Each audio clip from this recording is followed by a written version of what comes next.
If you know from experience that the collar is wide enough to be fitted with the hames attached, without the risk of bruising the pony's eyes, then time can be saved by fitting the collar and hames as one unit.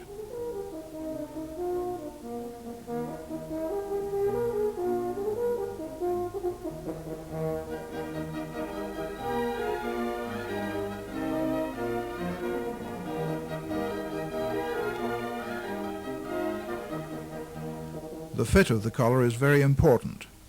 There should be room at the bottom of the collar to pass your hand between the collar and the windpipe.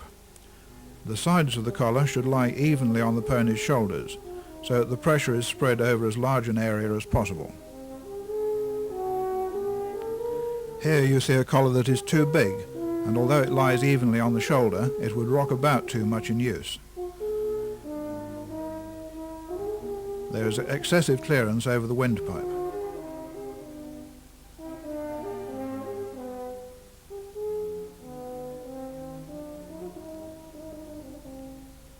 This collar is the same size but a different shape. It is too wide at the top and does not fit evenly onto the shoulder. Again, there is too much space at the bottom.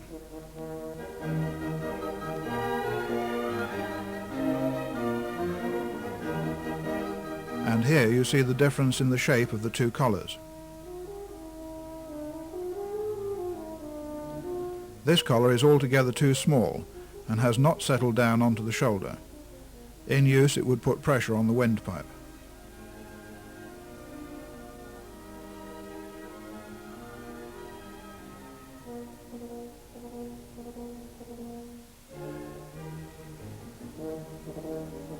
This collar fits better onto the shoulders, but again has no clearance over the windpipe.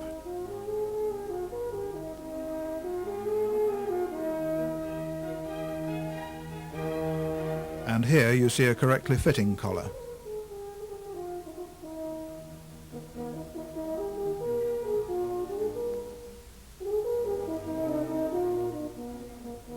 If the traces are fitted at this stage, they should be securely rolled.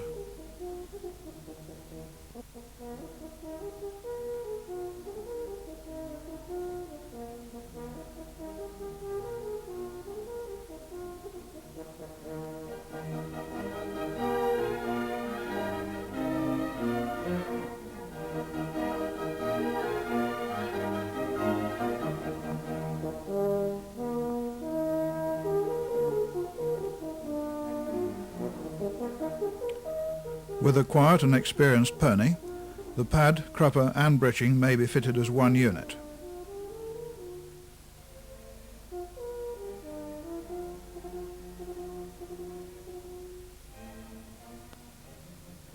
The girth should be buckled very loosely to prevent the pad falling whilst fitting the crupper.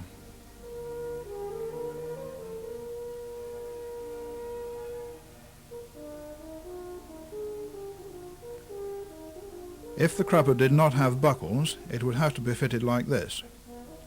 If it has buckles, it is easier to undo one of them. Check carefully that no hairs are caught under the crupper. The pad can then be moved into position.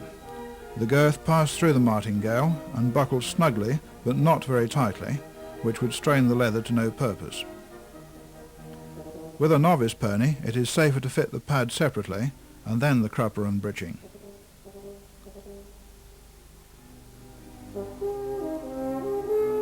There must always be clearance over the spine to prevent sores.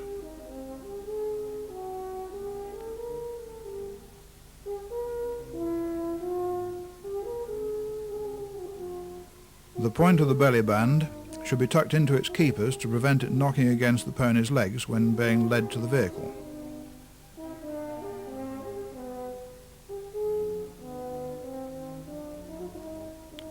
On top of the pad are the territs and the bearing rein hook. The back band carries the tug loops. The bottom of the back band forms the belly band, which prevents the vehicle tipping backwards if the balance is too far back.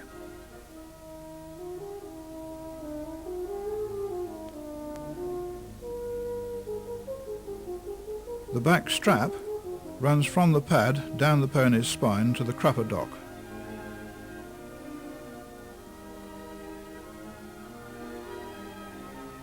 Threaded through the back strap is the loin strap, which carries the seat of the breeching,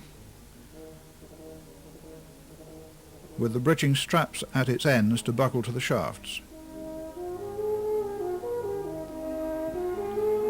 The back strap should be just tight enough to remove any slack.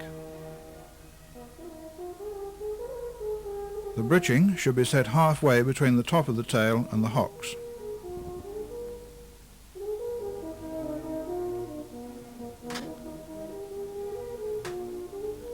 This breeching is much too high and could bounce up under the pony's tail when going downhill and start him kicking.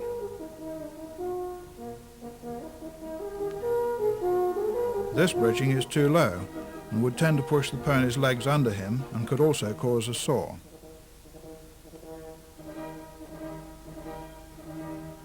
False breeching, or Brown's patent breeching, is fastened only to the shafts and not to the pony. Its height is set by the shape of the shafts and is often too low. It is convenient, but it is better suited to flat country.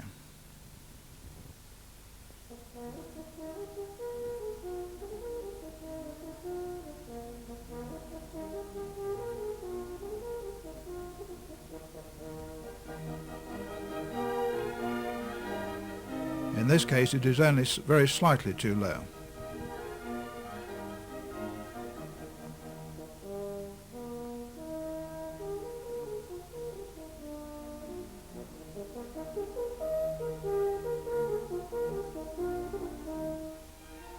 One rein has a buckle at the hand end.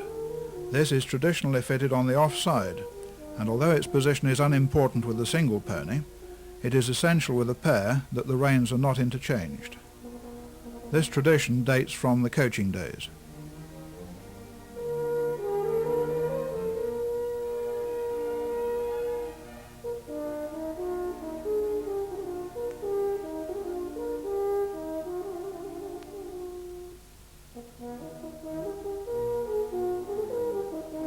The reins should be hung up so that they will pull free if you need to stop the pony but can't reach his head. If they are threaded through the terret, they should pass from back to front. An alternative is to hang them on the back strap by a slip knot that will pull free if necessary.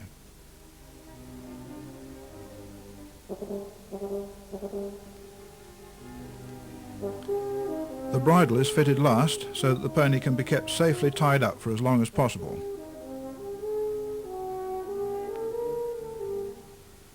Put the bit very gently into the mouth and try not to rattle it on the teeth, or the pony may learn to resist the fitting of the bridle.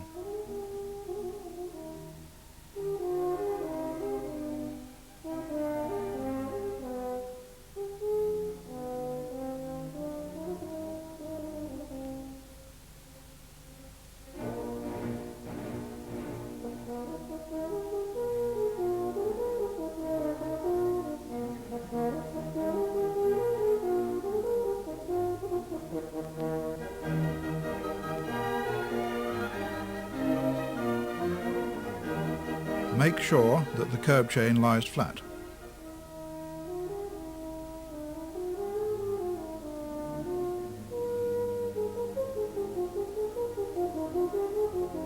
The parts of the bridle are the headpiece, the brow band, the rosettes, the cheek pieces, the blinkers, the blinker stays, the noseband, bit, curb chain, and throat lash.